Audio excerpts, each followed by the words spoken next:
Hare Krishna Maharaj, Dandavat Pranam.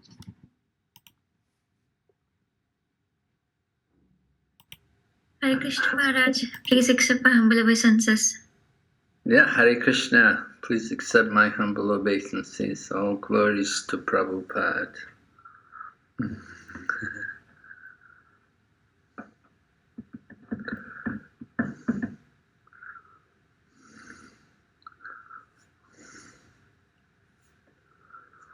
So when are you planning to leave Missouri? Michigan Maharaj? Oh, Michigan. Yeah, I'm planning to leave on 25th of March. Oh, 25th of March. Okay, you got a month here. Yes, Maharaj. Okay. Maharaj, we will miss you. Where will you go? No, I'm saying that today is our last day with you, but we will really miss you. Oh, really? Yes. I will also miss you. It's been very nice to have your association. We are very blessed to have your association, Maharaj. Hare Krishna Maharaj, Dandavat Pranam. Hare Krishna, Dandavat Pranams. Nice to see all of you. Yeah, today is the last day. Unfortunately, we'll have to have another session. Maybe we'll find another course we can teach. Recording in progress. Maharaj, today I have chanted 15 rounds. Oh, wonderful. Thank you very much. So now I want you to keep it up, right? Maharaj, I will continue it, hopefully. And one last round I'll be at night. Yes. And then we want you to go on and get initiation. Yes, Maharaj, hopefully. And then you can worship the deities nicely.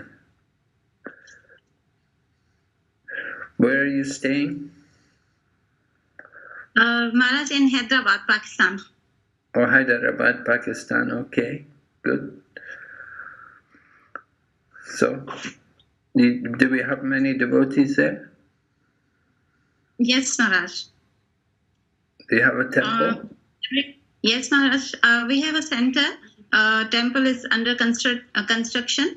So in our center, every weekend on Friday, we have a satsang there, and almost 150 or 200 devotees came there. Oh, wonderful. Yes, Maharaj. And last year on Janmashtami, Maharaj, there were more than 10,000 people were there on Janmashtami. 10,000? Yes, Maharaj. Oh, my goodness. That's allowed in Pakistan? They don't mind? Yes, Maharaj, it's allowed. That's good. We'll have to come and visit there sometime. Yes, please, Maharaj, please do come here. We'll be very grateful to you. Yes, Maharaj, please. Yeah. So many Pakistani are in England. Why shouldn't I come there? They are Maharaj. I'm saying, Maharaj, they are in the best position to invite you. They are the locals. Yeah, they're the locals, huh? Good. Yeah. Yeah. Yeah, it'd be nice to go. I like to go places like that. I go to all the usual places. Generally, devotees are little hesitant to come to Pakistan because almost all the devotees, they generally visit India. And that's the reason generally devotees give that. Like, since we are regular visitors in India, so we don't want to. What happened? Come to India. Yeah. Generally, they are supposed to fill that visa form where it says that, have you ever been to Pakistan? And then that whole thing comes up. Oh, really? But I've heard of that. Like Anuttama Prabhu was telling me, even Atul Krishna Prabhu was telling me. That's one of the reasons like Pakistan is generally devoid of any practical devotee association, in the sense that uh, it's Maharaj, it's a I would say it's a very dire situation that I can safely say maybe for the last 10 years, hardly any GBC member or Prabhupada disciple or initiating spiritual master has ever visited Pakistan. Despite the fact Pakistan has got a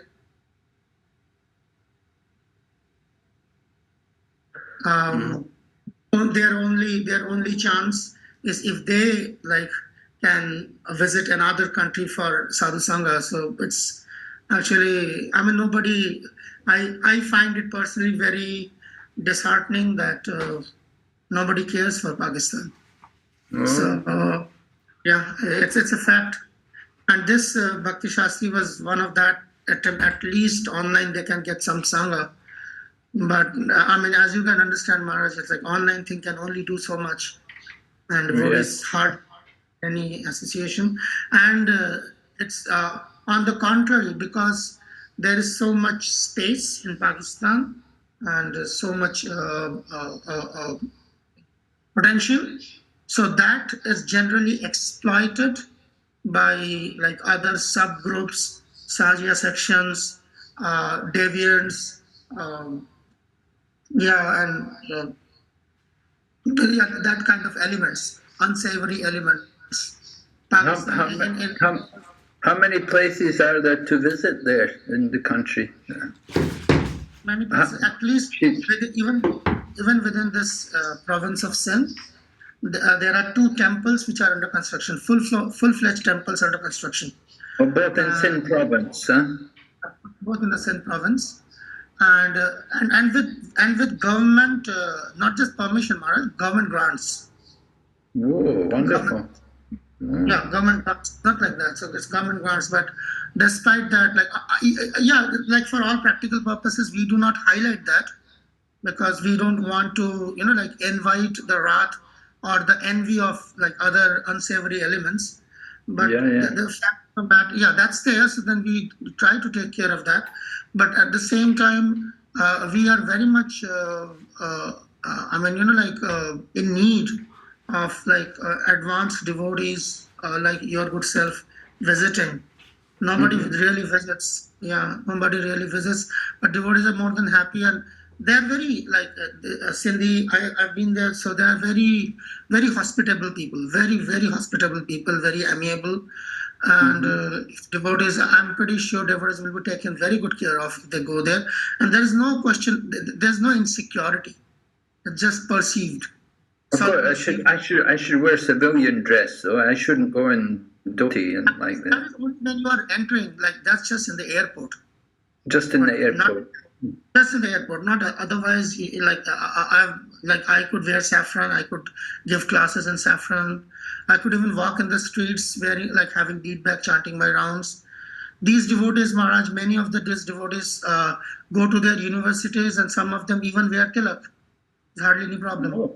Oh really? Yes. Wonderful. Yeah, it's not that. It's not that bad. In fact, people there are generally very inquisitive about our culture. So, I mean, if proper disciples, senior devotees, they come, they will find it very, pleasantly, they will be pleasantly surprised. If only devotees come, Maharaj. I mean, they are the best person to invite you. I myself am an outsider. Practically, according to this definition of the state, I'm from the enemy country. but you are certainly most.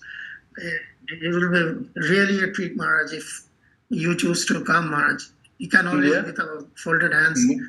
All arrangements will be made, Maharaj. Everything will be taken care of if you choose to. Should you choose to visit? Okay. Yeah. So I'll try to arrange it in my schedule. I'll try to arrange some visit. Anytime, Maharaj. Anytime. I mean, even if you like something like if you choose to visit during festival, just like they were talking about the Janmashtami festival.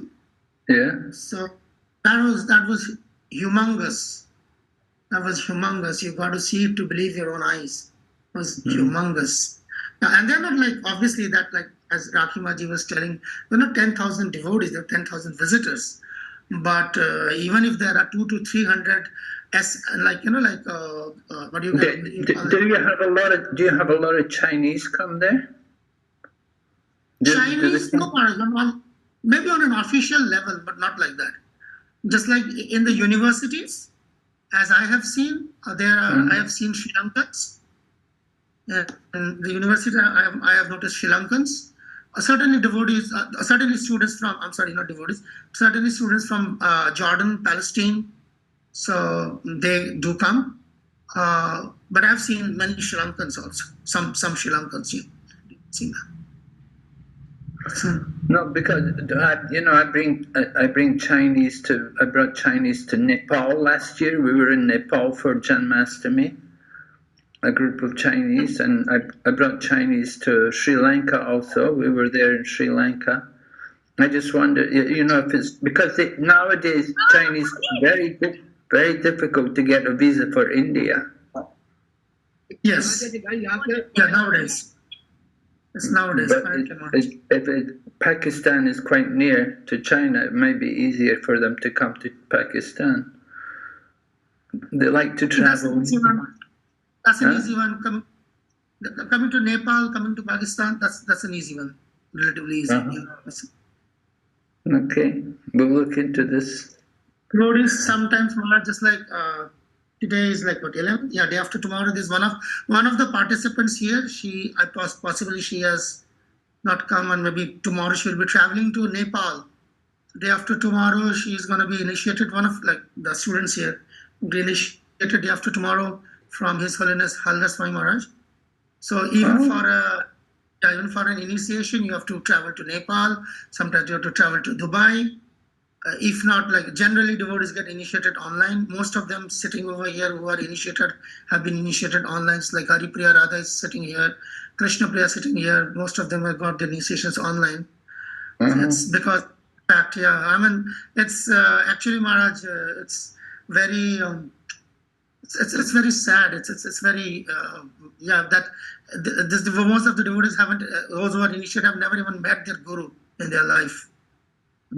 Thanks to this situation. So if you choose to visit Maharaj, we will highly grateful and honored and obliged. Okay, who's the contact person if I come there?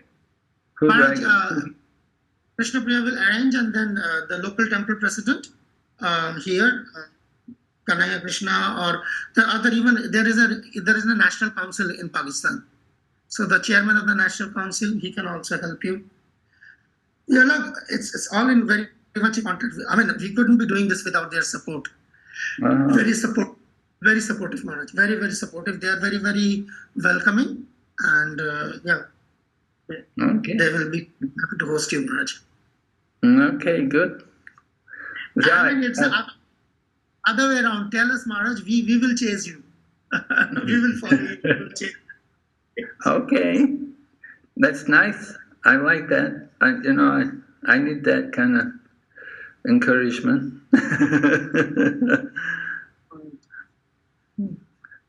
Okay, so let's share.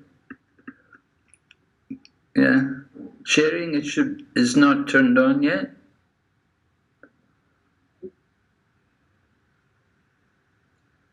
Maharaj. Yeah, is it turned on now? Yes, they turn on, Maharaj. Okay, thank you.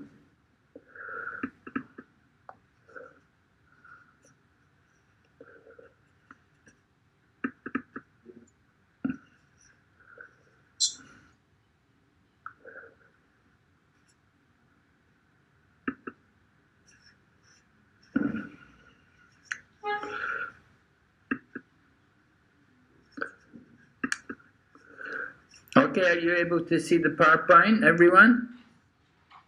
Yes, Maharaj. I hope so. Okay, so we're on this point now, surrender. We're hearing about surrender in this section of the Bhagavad Gita. This is the final section of the Bhagavad Gita, remember? We covered up to 54. We heard about Brahman, and we heard about Paramatma. Now we're going to hear about surrender. Oh, sorry, not that. The attitude of surrender, right? Here's a quote from the Ishopanishad, Mantra 14. The Lord comes here to re-establish the principles of religion, and the basic principle is the development of an attitude of surrender to Him. This is the Lord's last instruction in the Bhagavad Gita. Sarva dharman parigyasya mamikam sharanam vraja. Give up all other processes and just surrender unto me alone.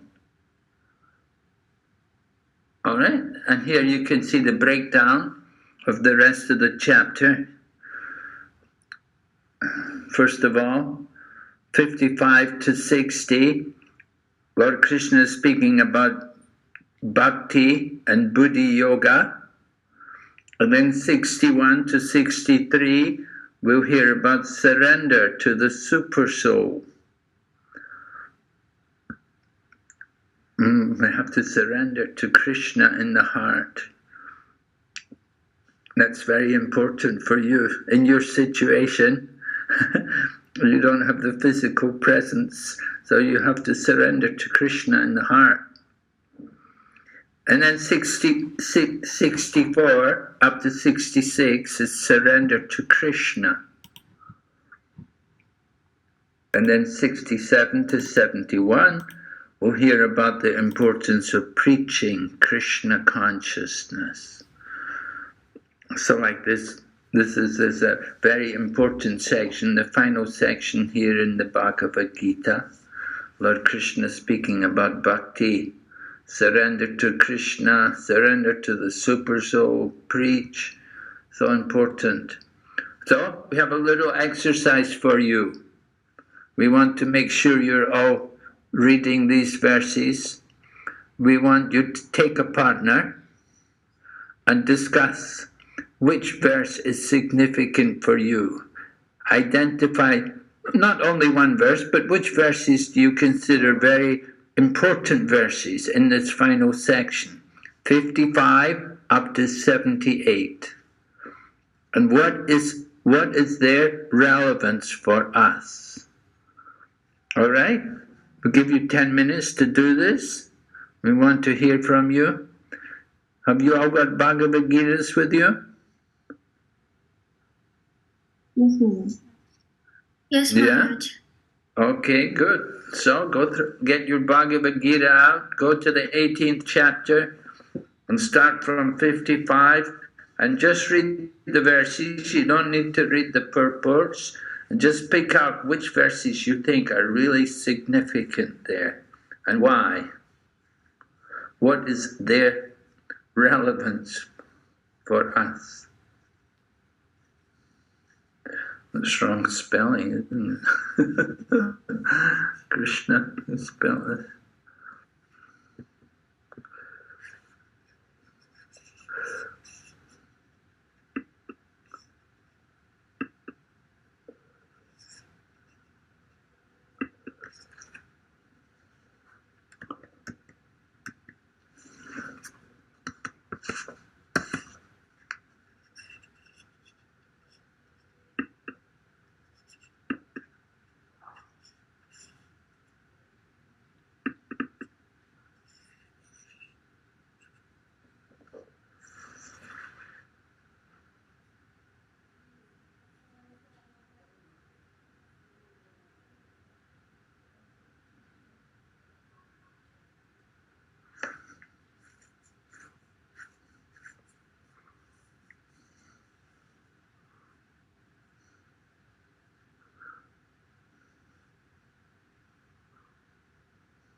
Hare Krishna.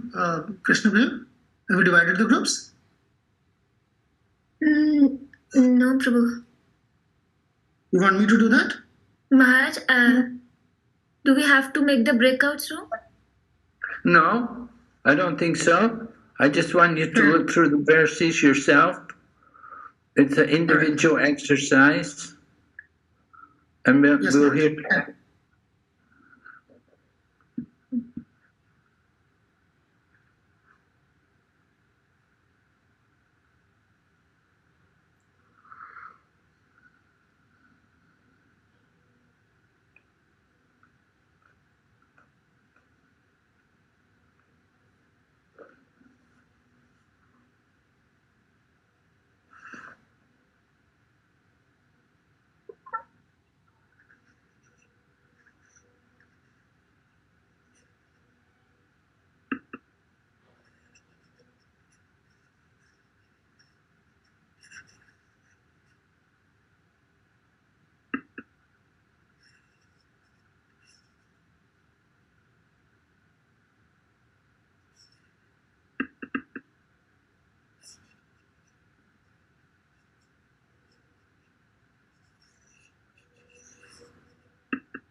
Okay, I think you've had enough time.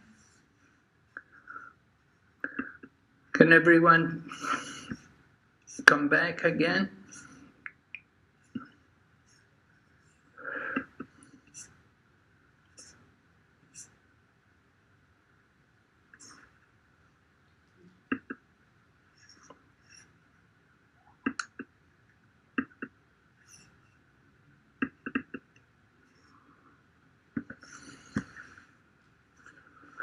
All right. Would someone like to tell me on a significant verse in this section? What you consider to be a significant verse?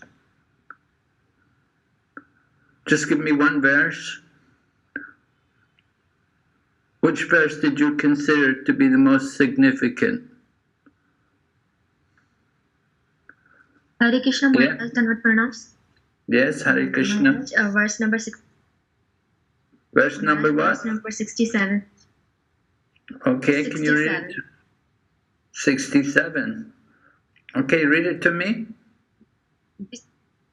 This confidential knowledge may never be explained to those who are not astir or devoted or engaged in devotional service, nor to one who is envious of me. Well, is that really important for us now?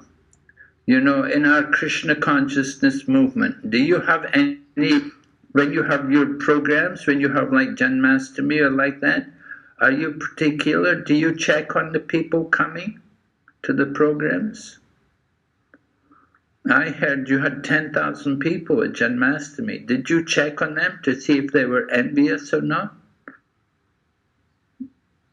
No, Maharaj. No, we don't usually check, you know. And similarly, when Prabhupada went to the USA, you know, he didn't, you know, his programs were open to people. And generally, wherever, you know, all the countries I visit, programs are usually open. They're open to the public. People can come. We don't really check them to see, you know, we don't interview them. Some places they do, you know, there are some places where they'll check on you before they let you in.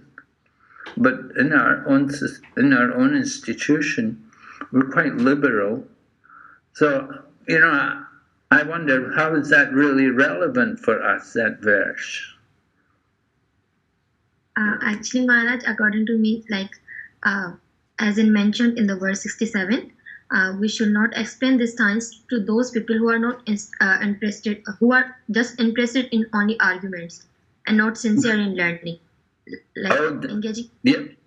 Yes, if, you know, if people come with an argument, with that mood of arguing, yeah, of course, we'd generally tell them, better you go some other place. Yeah. We often, you would get that sometimes. I was with Prabhupada one time, and Prabhupada gave a lecture, and one man, we were in London, so it's a Christian country, and one man stood up and he started talking about Christianity and like this. And so he was challenging. When Prabhupada didn't respond, he turned to one of the senior devotees who was a sannyasi, and he told him, you answer him. But you will get that sometimes. You get people who come, they challenge, and they don't really come to hear. Anyway, you know, we have when people ask questions like that, challenging questions, we can refuse to answer. But usually we allow people to come to attend, so long as they don't disturb. You know, if they disturb, sometimes it would happen in the early days in the 1960s when Srila Prabhupada was there in the USA. Some people would come and they would disturb. But Prabhupada's solution was, bring a plate of prasadam for him. And they give the man a big plate of prasadam and let him eat, and then there'd be no more disturbance. So Prabhupada would solve the problem like that by giving them prasadam and keep them quiet. But in Bhagavad Gita chapter 4, text 34, it mentions about inquiry, and it says inquiries should not be challenging and they shouldn't be ridiculous also. They should be reasonably sensible questions. So there is some standard. But generally we're quite liberal and we do let the public come. Different denominations come, we don't mind. So long as they keep quiet. So long as they don't disturb our program, we let them sit there. Okay, someone else? Another verse? Yes, Hare Krishna. I think so. Like 66 verse is most relevant if we also see for the people from outside. But in my opinion, too, there are like if primarily we say that 66 verse is important or significant, but other verses like especially the 70 and 78 are also relevant to myself. So yes, Maharaj. I'll say 66, of course, that is Sarva Dharmam Parigyashna, right? Where Yes, Krishna Maharaj. is saying we should surrender Yeah. everything. Give up all your dharmas and Yes. take shelter of me. Yes. So, what dharmas do we have to give up to surrender? Sorry, Maharaj. Well, Lord Krishna is saying, give up all your dharmas. Yes. And saying to Arjuna, so I'm asking you, what dharmas do we need to give up in order to surrender? Like here in Pakistan, if I see Maharaj, there are many people who are following blind religion, which are not mentioned in the scriptures, or who don't give us like being a soul. We always like seeking after eternal happiness. So there are a lot of religions who just provide temporary peace and temporary happiness. So the religion, like the like to practice Krishna consciousness will give us that happiness.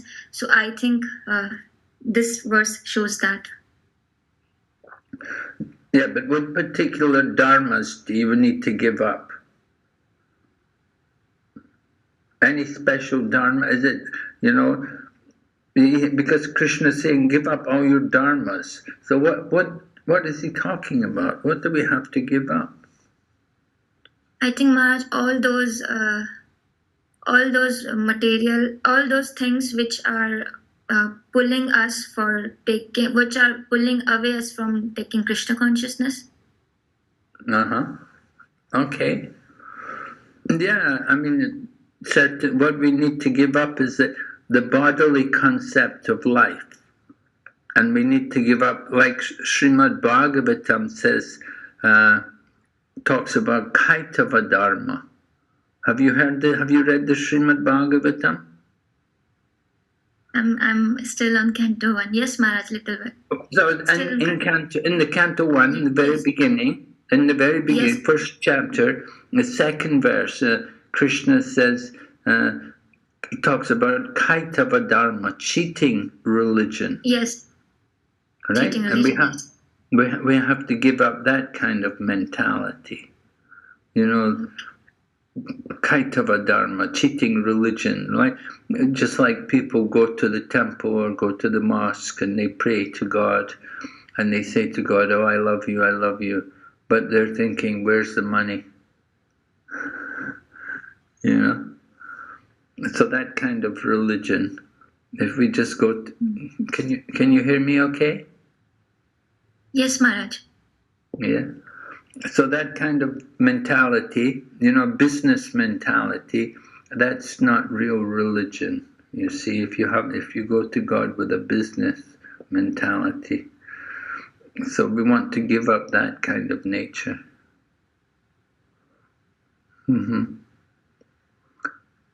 Okay. All right, somebody else? Another significant verse? Hare Krishna Maharaj, Yes, go ahead. What's your verse? Oh, verse number 65, Maharaj. Oh, Manmana 65. Manmana bhava madbhakto madhyaji mam namaskuru mamayavashyam te satyam te pratijane priyo srime. Always think of me as Krishna offering us to surrender me, and this shows the relevance with our life or with our duties, with our Krishna consciousness or with our bhakti. Yeah, Lord Krishna wants us to do 4 things, right? Yes. Engage our mind in thinking of Him, become His devotee, worship Him, and offer obeisances to Him, or offer homage to Him. So that's the first half of the verse. And then the second half of the verse, Lord Krishna says, he uses the word satyam. Do you know this word satyam? Satyam means vow. Lord Krishna is making a vow. He said, I promise you this. So that some joking goes on about this, because when Arjuna may say, well, Satyam, you're saying like this, but actually you people from Mathura, you use this word Satyam all the time, and you never keep your word. You give these vows, you say like this, but you never do it.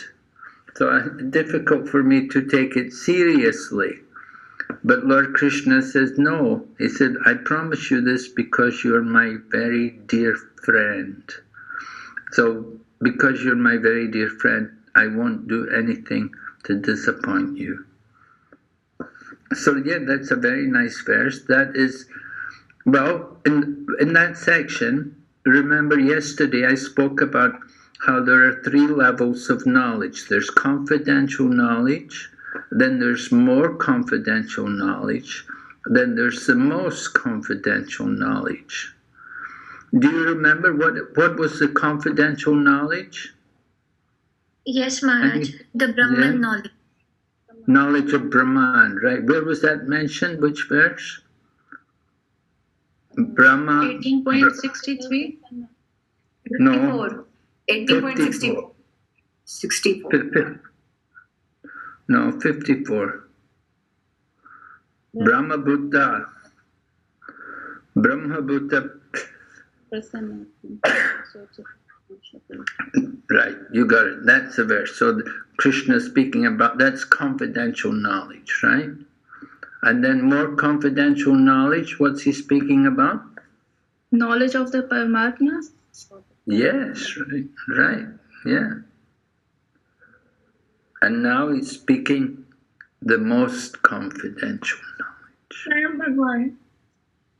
Yes, he's talking how we have to approach Swayam Bhagavan, Lord Krishna. We have to engage our mind in thinking of Him. Man mana bhava mad bhakto madhyaji mam namaskuru mam ivaishasi satyam te pratijani priyosime. Right? So 4 things. First is engage the mind to think of Krishna. Very important. That's why we have to chant Hare Krishna.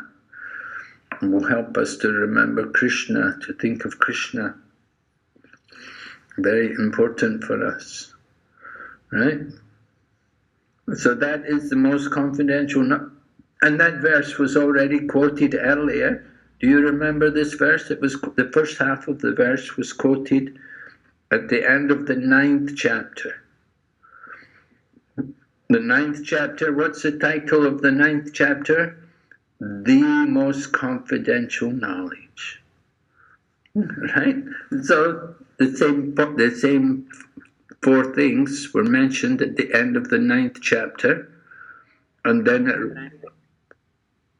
now at the end of the Bhagavad Gita, Krishna is mentioning them also. Good. So 64, 65, 66, 67. Okay, any other verse somebody wants to offer? Hare Krishna Maharaj. Hare Krishna. I guess the verse number 57 and 58, which are like, in all activities, just depend upon me and work always under my protection. In such devotional service, be fully conscious of me. And if you don't work in that consciousness, you will be lost. I guess that's the most relevant we can come across, because basically Krishna telling us that how to be engaged with him, how to keep thinking about him and be conscious about him, or else we are basically lost if because we go here and there but not him, so basically we get lost. So right. Okay, good. Yeah. So we have to have that consciousness fixed on Krishna. Yes. Okay, very nice. Any other point? Hare Krishna. Yes. Hare Krishna. Verse number 55 is also important, because in this verse Krishna is telling how someone can attain God, or how someone can enter the kingdom of God only by doing the devotional service, pure devotional service. So it is also important. Okay, very good. Yes. We all want to go back to Godhead. We like to go to Krishna's abode. So Krishna is telling us how we can do it. Very nice. Okay, we'll go ahead. Let's see what else here. Central point of Bhagavad Gita. Shrinu me paramam vacha. Hear from me. Paramam vacha is supreme instruction. Right? Shrinu me paramam vacha. What is that supreme instruction? Here you can see the 4 things we have to do. This is 1865. Begin 64, the supreme instruction. Hear from me the supreme instruction. And then Lord Krishna says, Manmana bhava mad bhakto madhyaji mam namaskuru. Alright, so the mind, we have to think of Krishna. Very important for us. When we chant, we have to hear. It's important for us to hear.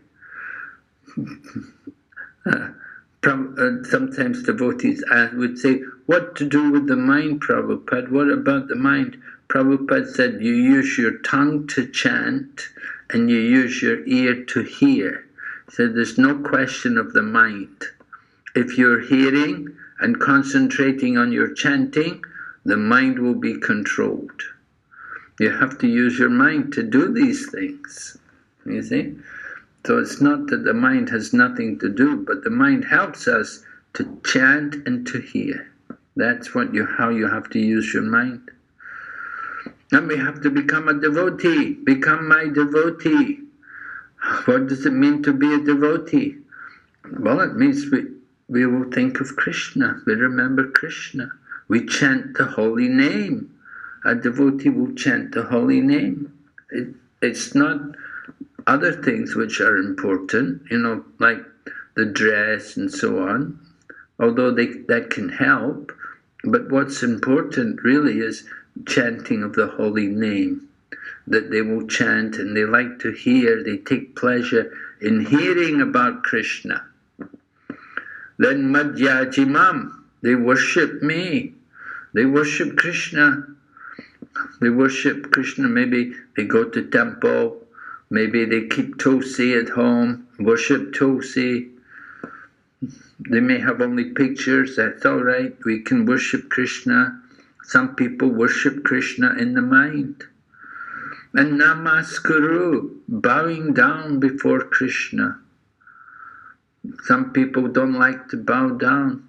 But Prabhupada said, if you don't bow down to Krishna, you have to bow down to old age, you have to bow down to disease, and you have to bow down to death.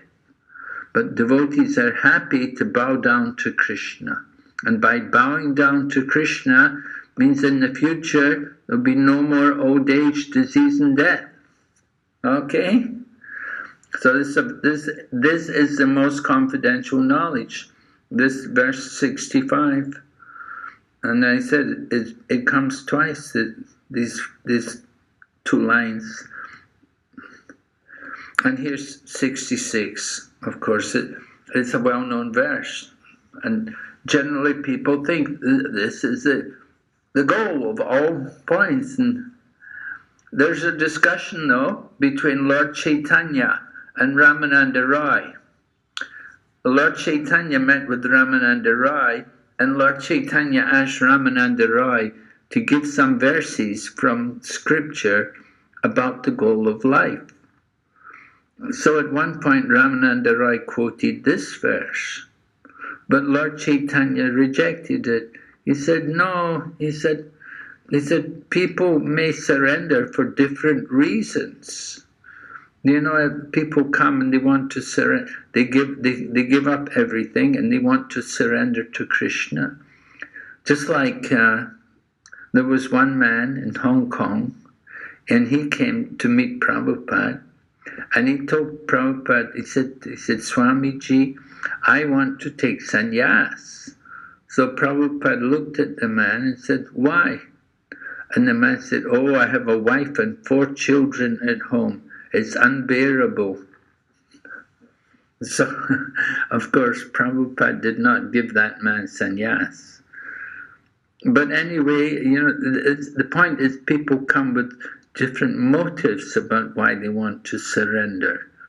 Some people want to surrender. They say, I need a place to eat and sleep.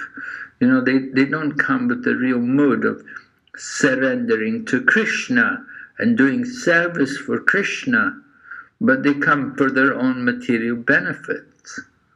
So that's not very good. So Lord Chaitanya, he didn't accept this verse as being one of the real goals of the ultimate goal of teaching of Krishna. He wanted to see more opportunity for devotion. And so this verse, it was not accepted by Lord Chaitanya when he spoke with Ramananda Rai.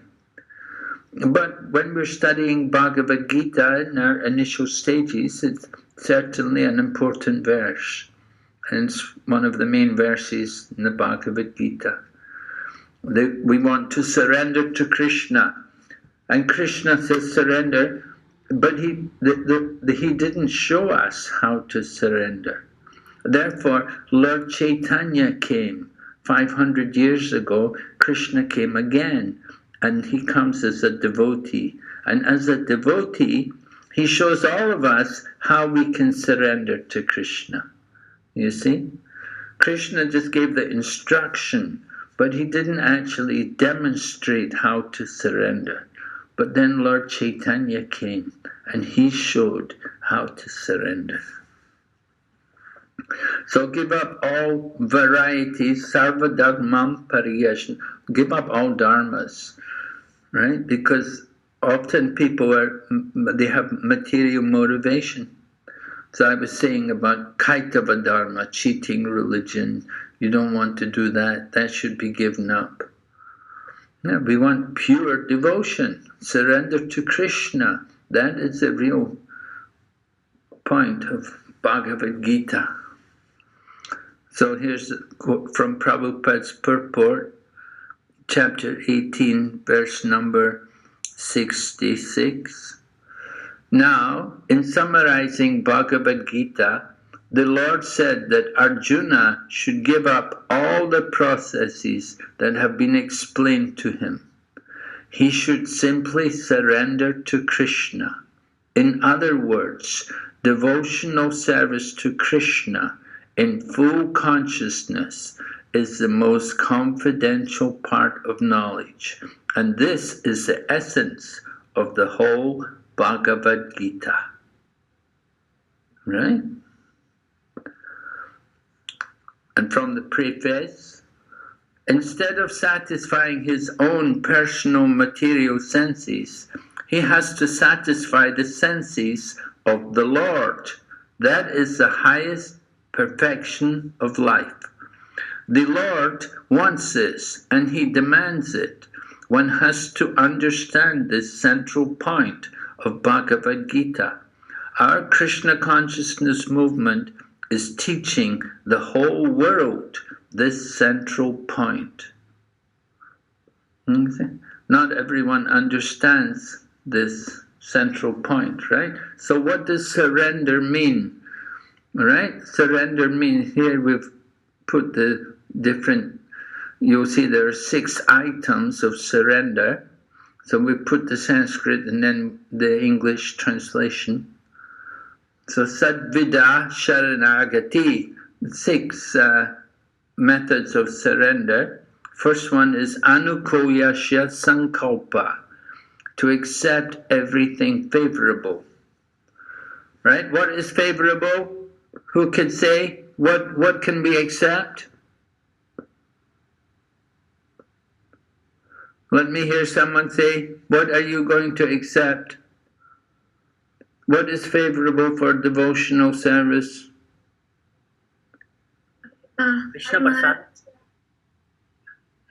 Go ahead. Let me hear. Yes, what is favorable? Yeah, go ahead. Oh, prasadam, eating prasadam, okay. Yeah, anything else besides prasadam? Association with the devotees. Yes, association with devotees. Something else? Always depend Hearing on from- Krishna. What? Always dependent on Krishna. Always depend on Krishna. Well, that's something else. That's another point. Accepting every... patience. Huh? Enthusiasm, patience. No, those are qualities. That's something else. We want to know different practical activities which are favorable. Doing service, Maharaj.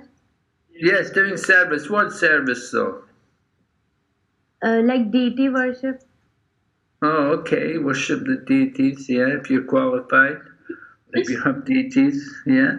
I mean, except things like kirtan and Yes. hearing the Shastra, these kind of things.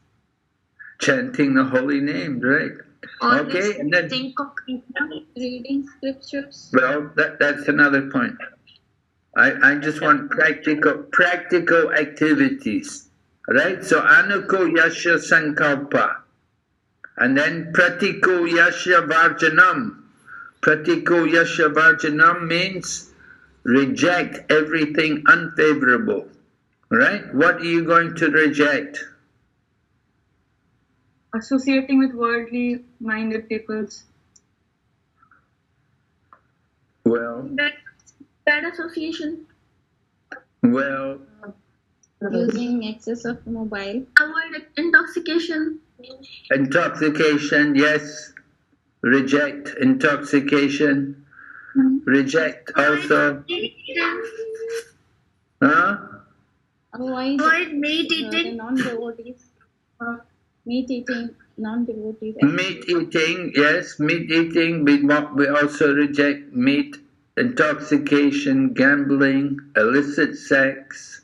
These things are all unfavorable and rejected, right? Rajal. So those. Rajal.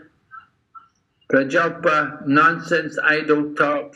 All right, things which is not in relation to Krishna. Yes, should be given up. Number 3, Rakshishyatiti Vishwaso, meaning firmly convinced that Krishna will give protection. Right? Krishna will protect. You don't need a big dog. You don't need to keep a gun. You don't need a security guard. We just have to have faith in Krishna. Krishna will give protection. Right? Can you think, did Prabhupada show that mood? Yes. How? When he was traveling towards America, he was totally alone, without a penny. He was totally surrendered to Krishna. Like he was totally He was. Yeah, and he was on the boat, right? And big waves crossing the ocean. It was not easy. His heart had a difficult time. But he was convinced that Krishna would give protection. We say, Mare Krishna Rake Ke, Rake Krishna Mare Ke. If Krishna wants to kill someone, no one can save him. And if Krishna wants someone to live, no one can kill him. So a devotee is convinced Krishna will give protection. All right, then the fourth thing, Goptretve Varanam Tata, meaning firm conviction that only nobody else other than Krishna will maintain. Krishna is maintaining everyone. He's maintaining the devotees. Right? We are maintained by the grace of Krishna. It's not that, oh, somebody's giving the donation every month, so he's maintaining a temple. No, we're maintained by the grace of Krishna. Prabhupada gives the example about the elephant. He has to eat several kilos, but every day he gets his food. No elephants are dying of starvation. They get their food. And even little insects, tiny ants, they also have to get a grain of sugar every day. And they also get their food. It's all arranged by the grace of Krishna. Krishna provides for everyone. So as you said, Prabhupada went to America with no money. Krishna was maintaining him. How could you manage in America with no money? Krishna provides. And then, Atma Nikshepa, meaning self-surrender, acts and thinks as Krishna's desire. And he has no desire other than Krishna's desire. That is Atma Nikshepa, or self-surrender. Right? We may have our desires, but we should think, what is Krishna's desire? That is important. That is what's most important. Krishna's desire. Okay? And then finally, Karpanye, meaning humility. Very important. Devotees have to be humble. Lord Chaitanya teaches us, think of ourselves lower than the straw in the street. Think of ourselves like in our spiritual dimension, 1/10,000th of the tip of the hair. Be humble. Amanena manadena, offer all respect to others, and we don't expect any respect for ourselves. It's very important. So that humility. The more a devotee is advanced, the more humble they'll be. Right? Humility is so important. The Goswamis were so humble. They were bowing down to everyone. So these are the 6 items of surrender. Right? Going to surrender. We have to meet all these requirements. So it's important to know these kind of things. People often ask us, what is surrender? What does it mean, surrender? You can tell them these things. Accept everything favorable. Accept association, and kirtan, and satsanga. And reject everything unfavorable. Reject intoxication, gambling, meat, fish and eggs, and illicit sex, all these things.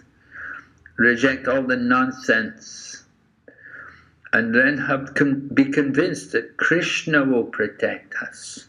And Krishna is maintaining us. We don't need to worship any demigods to maintain us. Krishna is maintaining everyone. Some people think, oh, I have to do my Durga Puja, or I have to worship Hanuman, I have to worship Lord Shiva. No, Krishna is the maintainer, and Krishna is the protector also. All these other devas, all these other gods, they're empowered by Krishna. So then surrender is to have no desire other than Krishna's desire. And humility, very important. So this is surrender. 6 items. Lord Krishna told Arjuna, surrender. Here's a quote from Prabhupada's purport, text 78. One must become a devotee of Krishna, and the essence of all religion is to surrender unto Krishna. The last instruction of the Gita is the last word in all morality and religion. Surrender unto Krishna. This is the essence of the teachings of Bhagavad Gita. Right? So sometimes people are confused. They think, where is the morality? Krishna is telling Arjuna to go and kill, to go and fight. They do not understand that what is real morality. Real morality is to take shelter of Krishna, to surrender to Krishna. All right?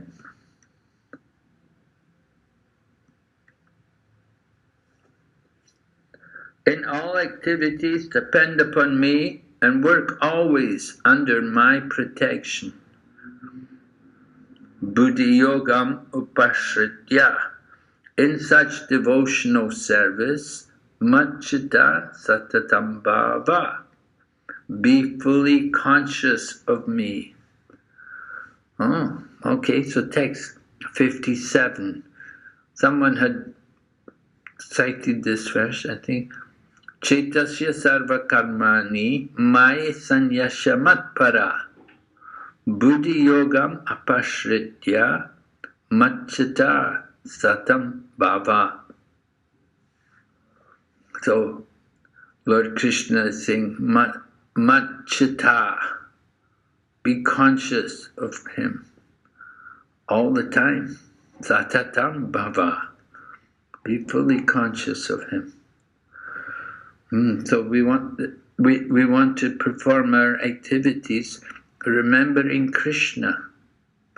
You can see how this verse also talks about surrendering, working always under my protection, right? We should know Krishna is there to protect the devotees.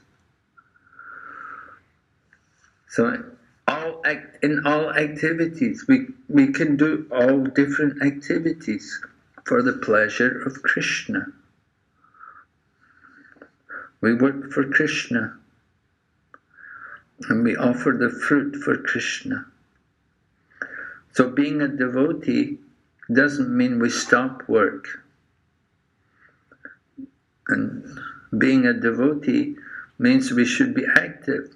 Prabhupada he said, just like Hanuman was active in the service of Lord Rama, and Hanuman fought so bravely for Lord Rama that they could defeat Ravan, and they could kill Ravan and put Ravana's younger brother on the throne.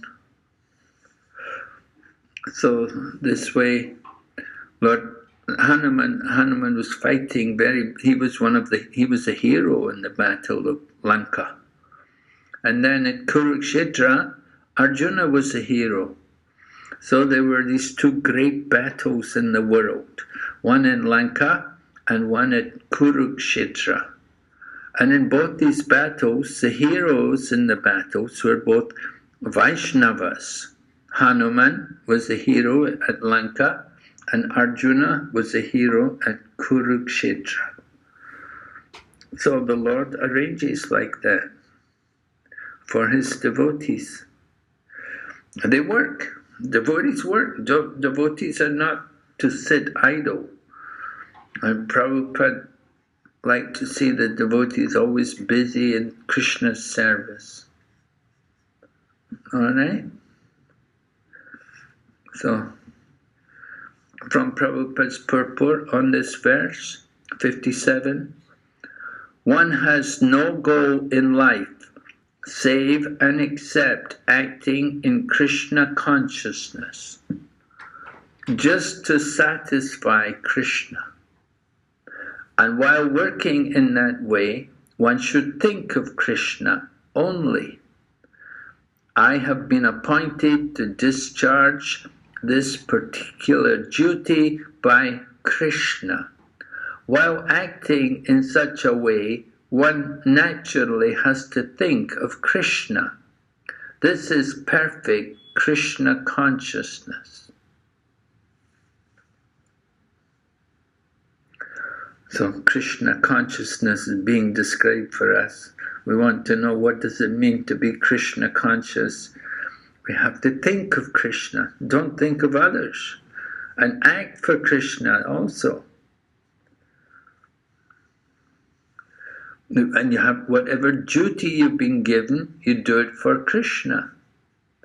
Just like Hanuman was fighting, Arjuna was fighting, someone else doing business, making money for Krishna, okay, not a problem. Prabhupada's purport continues, now one may argue that Arjuna was acting under the personal direction of Krishna. But when Krishna is not present, how should one act? If one acts according to the direction of Krishna in this book, as well as under the guidance of the representative of Krishna, then the result will be the same.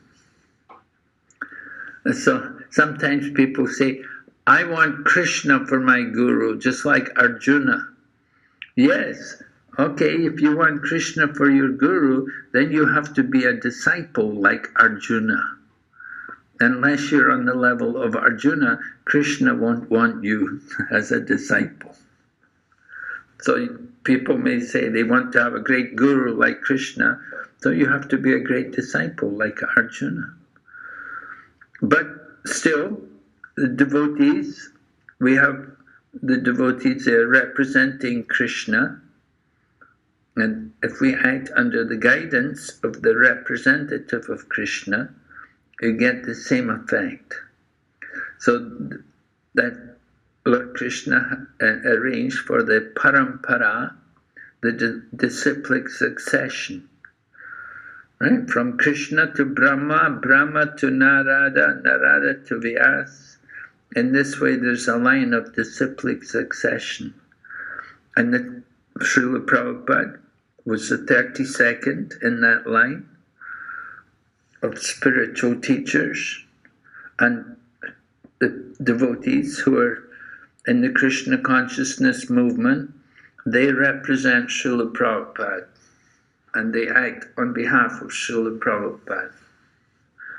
Just like in other sampradayas, like in the Sri Vaishnava sampradaya, the devotees there, they all represent Ramanuja, Ramanujacharya. He was the Acharya in the line of Sri Vaishnavism, and he was there over 1,000 years ago. Just a few years ago, they celebrated the 1,000th year of the disappearance of the birth of Ramanuja.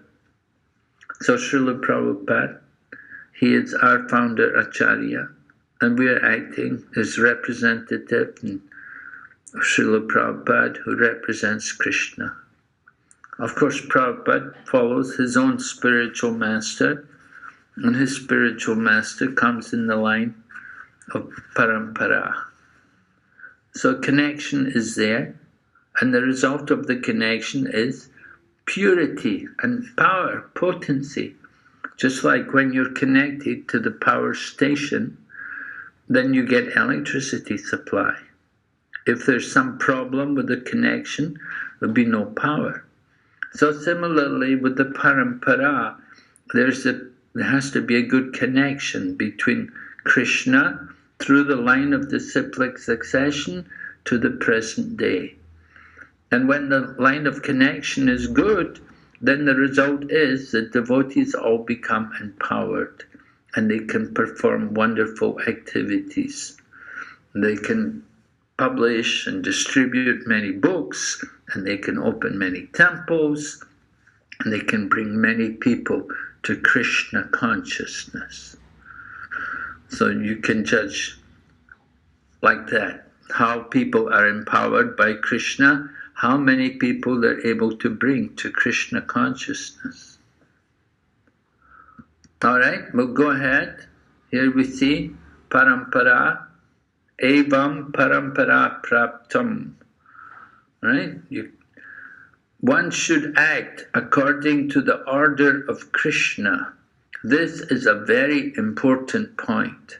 That order of Krishna comes through disciplic succession from the bona fide spiritual master.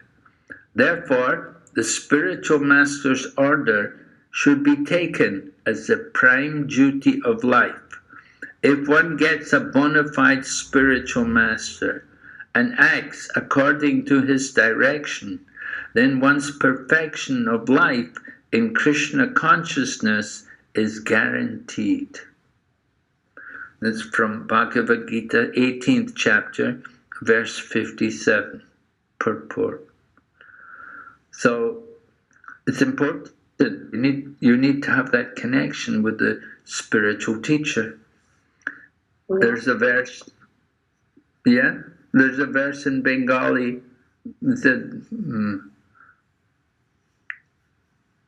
everyone has got a mother and father. Every living entity has got a mother and father, but only the fortunate soul has got Guru and Krishna, and by the grace of Guru he gets Krishna. Right? Janami janami sabi pita mata pai, Krishna Guru nahi mili, bhaja hari ai.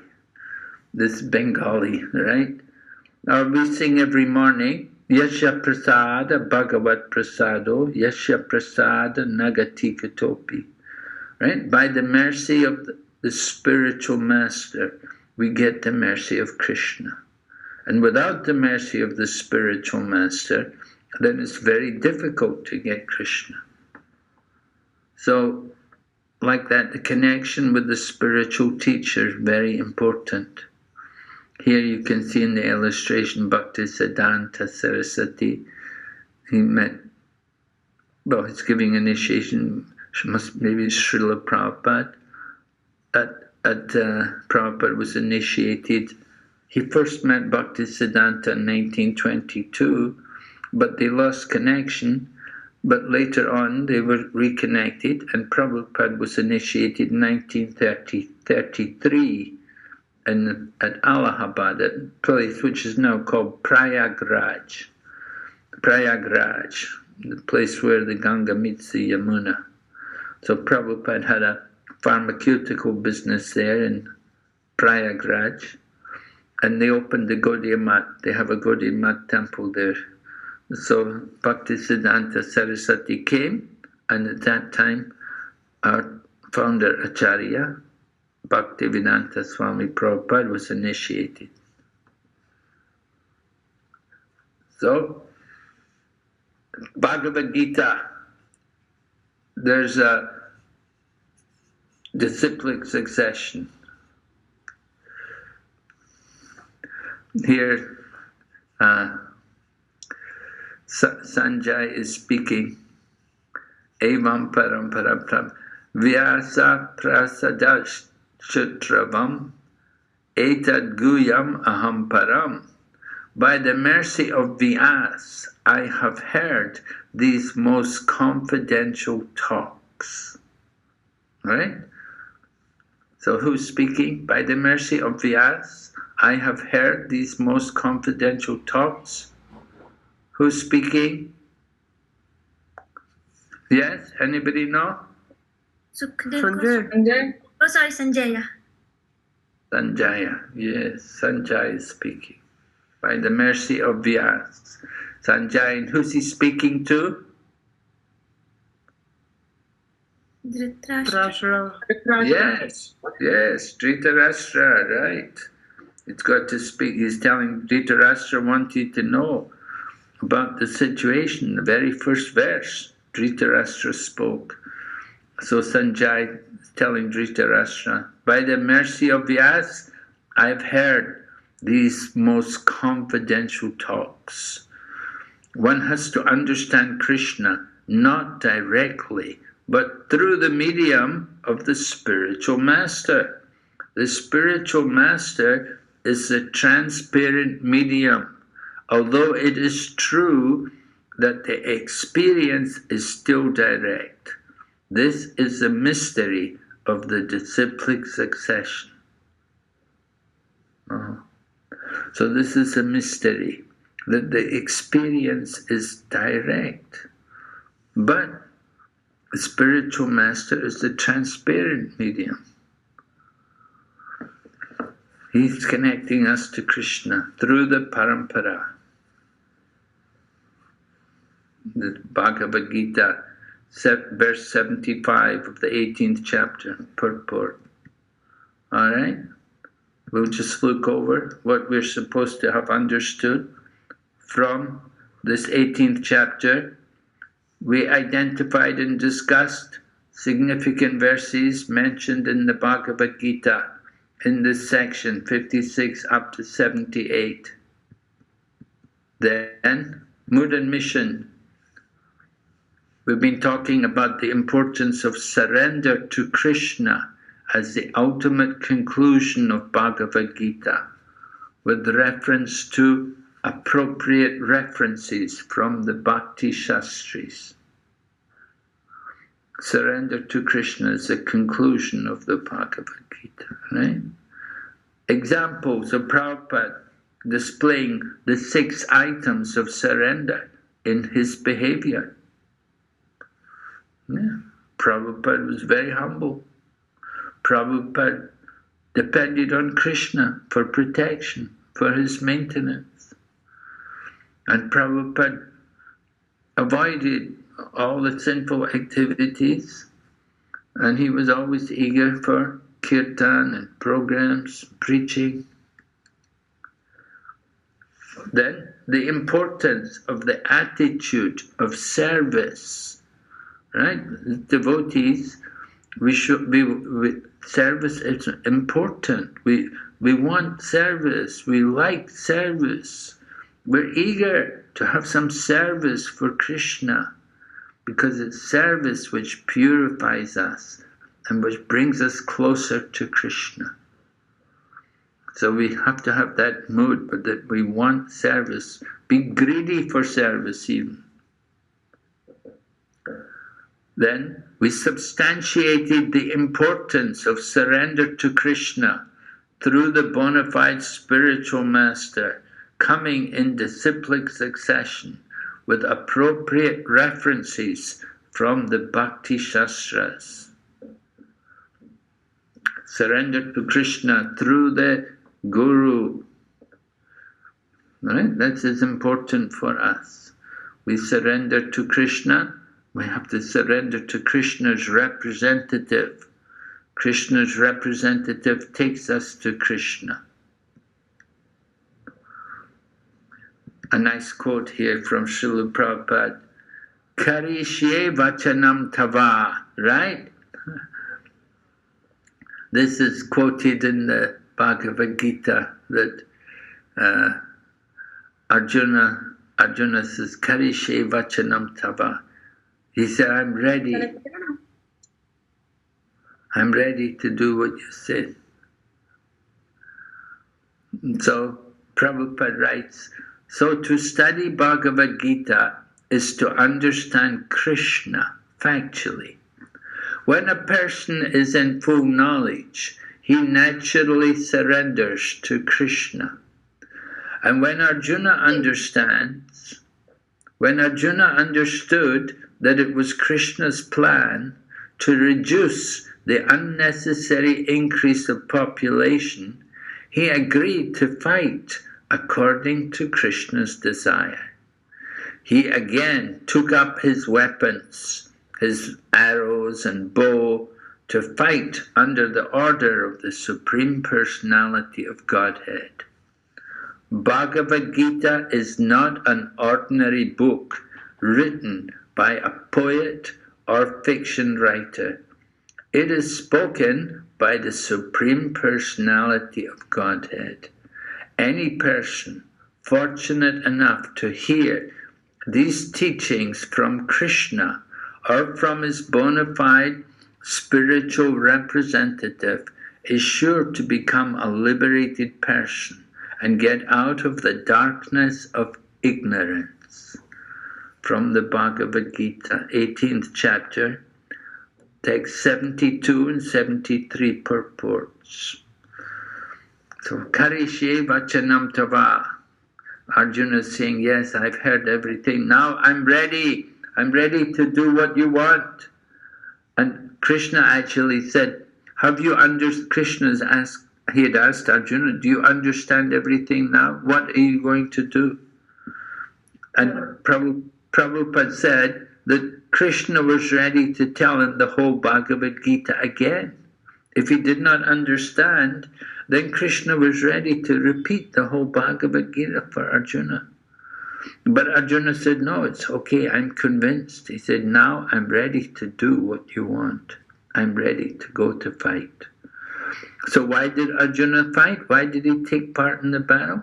Because Krishna wanted it. Krishna wanted him to do it. That was the ultimate. This is surrender to Krishna. It's not a question of what I like, what I don't like. We do what Krishna wants. That's surrender. Okay, Srila Prabhupada ki jai. Okay, any questions?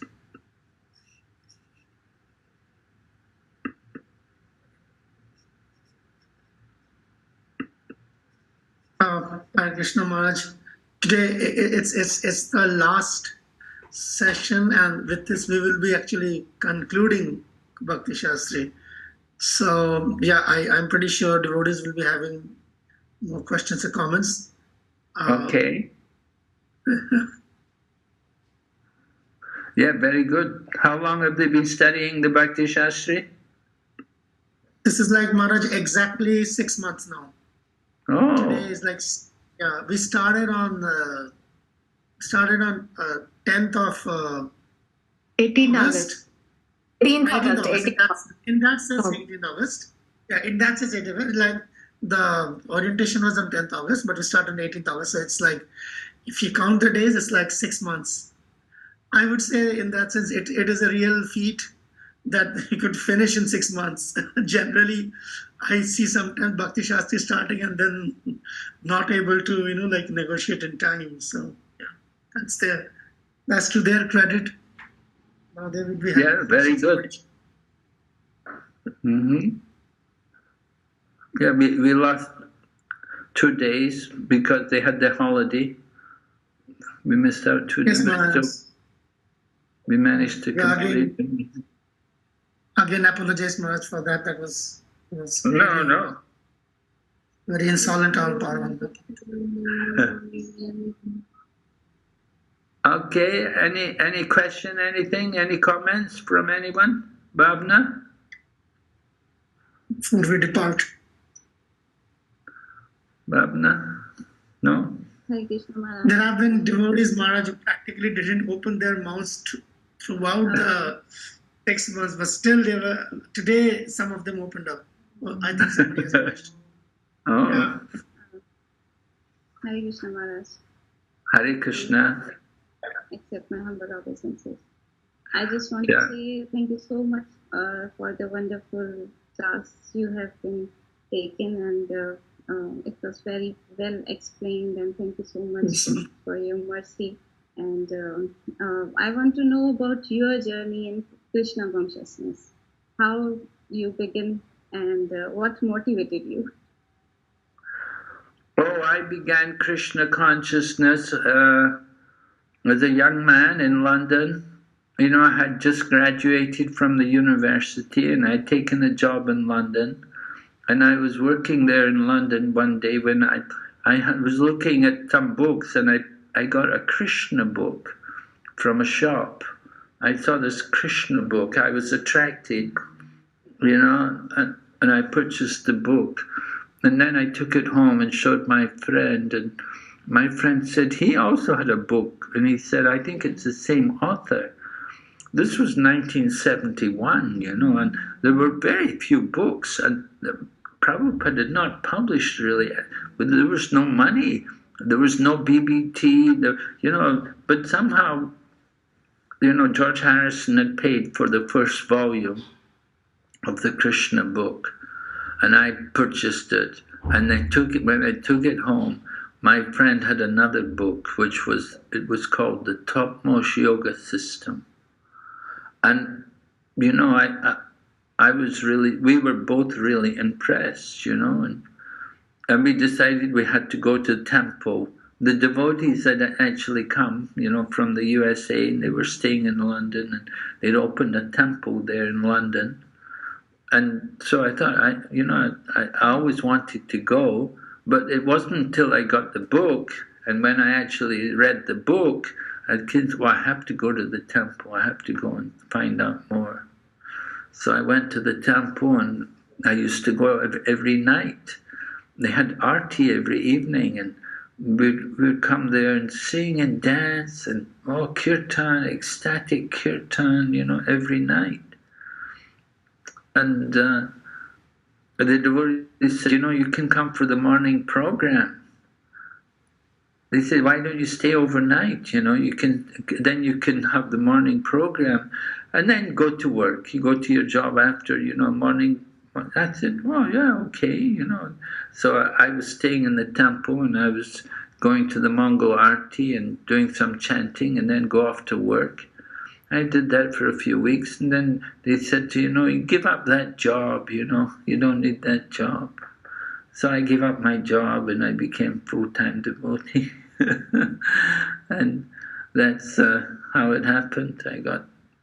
You know, I was always thinking, I don't know if we can ever survive, because with no money, and we couldn't pay the rent, but somehow I was thinking, how long can it last? You know, we don't have, we couldn't hardly buy food to make an offering for the deities was difficult, but somehow or other we kept surviving, and it was really a miracle. But here we are, you know, 50 more years down the road, you know, and Krishna consciousness becomes so well established, so strong. And so many more centers opened up, and so many huge numbers of devotees and congregation. And so, like that. So I was serving Prabhupada. That, like, Maya is really very strong, that people can easily dragged into it. Have you never experienced that things after going temple or like that? Have you never like thought that in this material world, didn't you enjoy anything of life? So how just you easily come into temple and took sannyas? You mean, did I fall into Maya? Yes, Maharaj, I want to ask that, like, Maya is really very strong, and people are really easily entangled in that. So, have you never experienced like this thing? Well, before I became a devotee, of course, we were in Maya, right? Before becoming a devotee, it's all Maya. My whole life was Maya. But after coming to Krishna consciousness, we're more aware of Maya. Maya, of course, Maya is still there. Bits of Maya, sometimes overeating, sometimes oversleeping, sometimes like that, you know, some little bits of Maya, but nothing too bad. Yeah.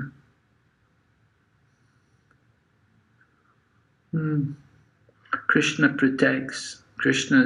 And because when you stay in the ashram, when you stay with the devotees, and the devotees are always taking care, ashram is a shelter, so it's protection from Maya. It's a bit difficult for people who don't live in the ashram, you're living outside, we would say outside, living in your home or something away from the ashram. So it's not quite the same.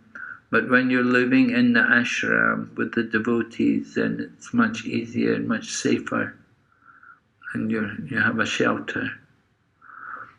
Of course, sometimes, I go to other places, sometimes pioneering, there's no temple. Sometimes I go just on my own sometimes, to do some pioneering work.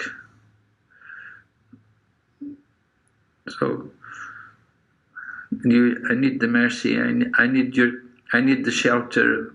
I need some association, some devotee there. Even if there's no temple, there should be some devotee there. Somebody. Of course, sometimes you go places where there are no devotees. And you have to start from the beginning. You have to make devotees. You have to get people. Bring them to Krishna consciousness. Well, Krishna's been merciful. Krishna's helped me, given me a protection. And Maharaj, your family also supported you? Well, I'm from the West, Western culture, we're not so much intimate, I went to college. Like at 17, I kind of left home.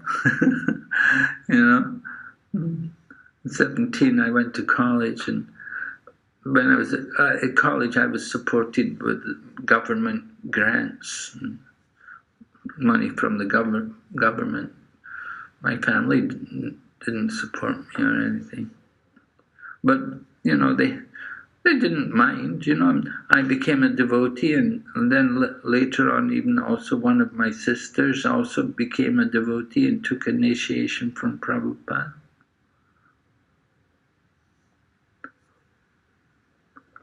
So I figure the family is not so unfavorable, I mean, they can see my life is different from other people. But they see other people, their lives are not so good, they have alcohol problems, drug problems, they have marriage and divorce problems, all of these things, So in some ways, at least they see I'm happy and I'm safe under the shelter of Krishna.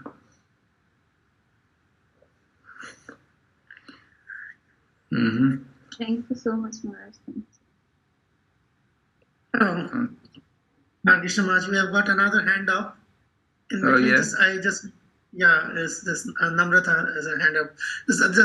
Just a brief, Maharaj, comment. Actually, in Pakistan, they have never seen what is called an ashram because they have seen a proper temple.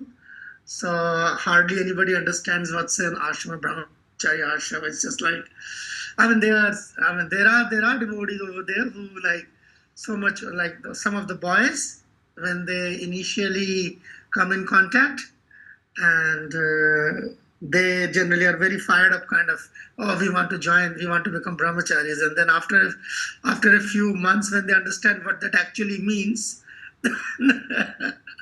it's different. Anyway, we have got hand up, Maharaj. Namrata is there. Thank you, Maharaj. Okay. Sorry for me being with too much of a botheration, Maharaj, chatterbox. Okay, yes, Manaji.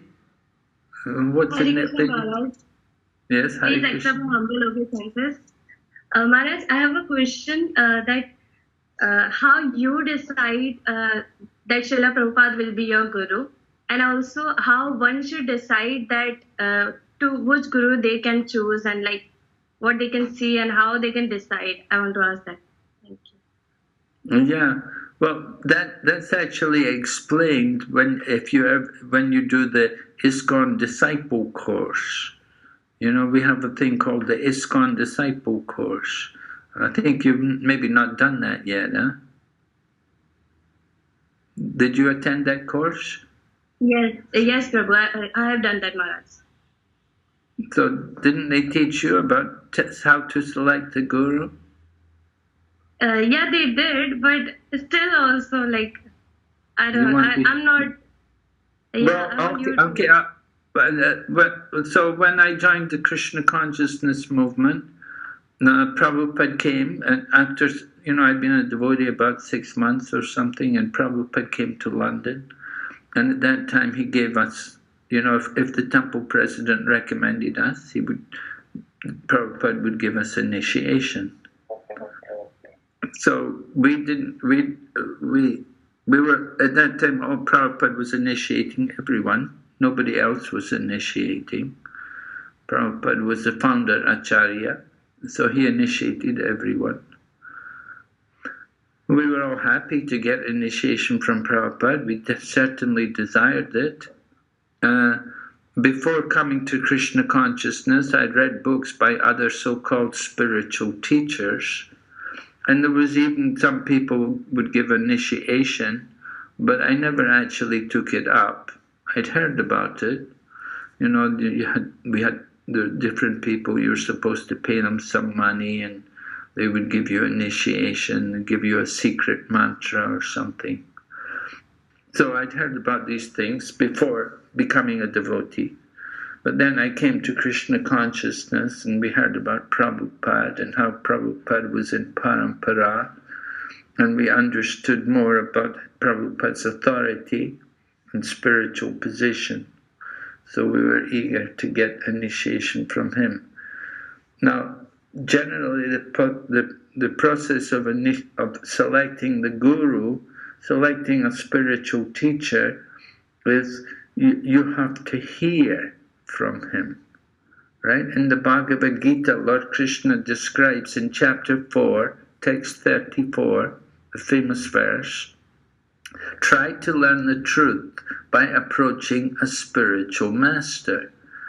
And the verse goes on to describe how to approach the spiritual master. It says, inquire from him submissively and render service unto him. So that's the duty of the devotee, the one who wants to become the disciple. That first of all, you have to be humble. You have to fall down and submit yourself. Tadvidi pranipatena. Pranipatena means to submit yourself before the spiritual teacher. And tadvidi pranipatena pariprashnena. Then you have to put inquiries before him. And the inquiries should be relevant to spiritual life. They should not be foolish inquiries. Some people will say, oh, Swamiji, what's in my hand? What does my hand say? Or Swamiji, tell me a lucky number. Foolish things. So you don't want that kind of inquiry. And you have to do service also for the spiritual teacher. So that's the duty of the disciple, and the duty of the teacher, the qualification of the teacher is also mentioned in the verse in the Bhagavad Gita. Tadvidi pranipatena pariprashnena sevaya upadeshanti te jnanam jnaninas tattvadarshana. So it says the self-realized soul, the spiritual teacher, has seen the truth, and he can impart knowledge unto us. So sometimes, you get people, they say, well, I know the truth, but I can't put it into words. So they won't be able to teach you anything. But rather, the point is the spiritual teacher, not only does he know the truth, but he can explain it to you in a manner in which we can understand. So this was Srila Prabhupada's very important qualification. That not only did he know the truth, but he could also explain it in a language in which common people like myself could understand. even though I had no background, no real cultural background or information, but Prabhupada's books were understandable. They made sense. And I was convinced just by reading his book. So like that, and Prabhupada also recommends that in selecting the spiritual teacher, the process is that you have to hear from him. And you should hear for about a year. And you should be convinced that this person, he can actually help me, he can save me. And then at that time, then you approach for initiation. Because initiation, actually, it's a commitment that you're finished with material life. Not that you have to give up your job or leave your home or anything, but we give up sinful activities and we commit ourselves to spiritual practice, regular chanting of the holy name, things like that. All right, Mataji? Yes, Prabhuji, that was convincing us. Thank you. Hare Krishna. Okay, any other questions? Yes, I've got so many hands flying. Yeah. So many of them. Oh, yeah. Yes, Prabhu? Ishwar, you got to open your microphone. Hare Krishna. Acceptable obeisances. Yes, Hare Krishna.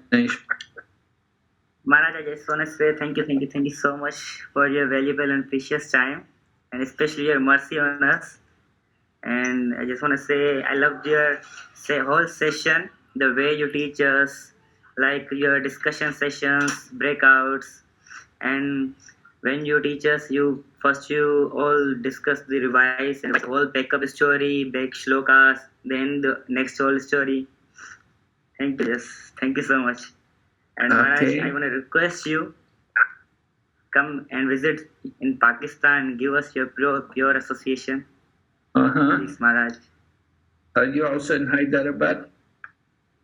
Yes, Maharaj. Huh? Are you in Hyderabad? Yes, Maharaj. Okay. Okay, thank you, Ishwar. Hare Krishna. Thank you, Maharaj. Hare Krishna. Thank you. All right. Anybody else's hand is up? Yes, Mataji? Yes, Maharaj. So many. Hare Krishna, Maharaj. Please accept my humble obeisances. Maharaj, first I have a question too, but first I really want to give a feedback that thank you so much for accepting, for mercifully accepting our invitation, for facilitating us with the chapters of Bhagavad Gita 13 to 18. It was very rare for us, and I also ask for forgiveness for sending you the disturbance, irritating follow-up messages. And Maharaj, there are a lot of things which I have learned from you, but which definitely touched my heart.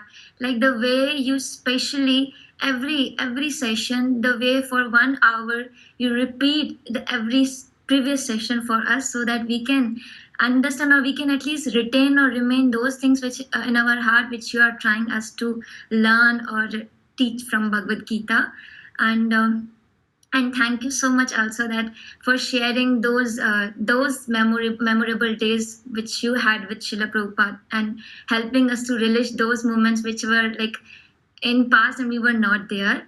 And because of that, I believe that it strengthens our relationship with Srila Prabhupada and the Guru Parampara. So thank you for that, Maharaj.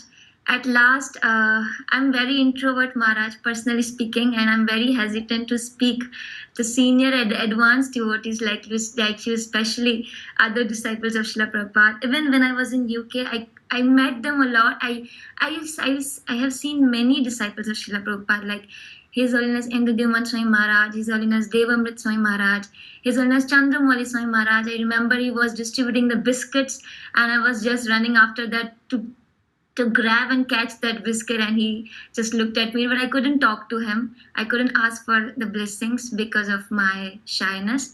But you helped me a lot to speak, to do not hesitate, the way you asked me about the America and all. So thank you so much, Maharaj. That encouragement will always remain with me. And hope so when I'll go to the Florida, as I shared with you, and to Detroit, I'll try my best to not to hesitate there.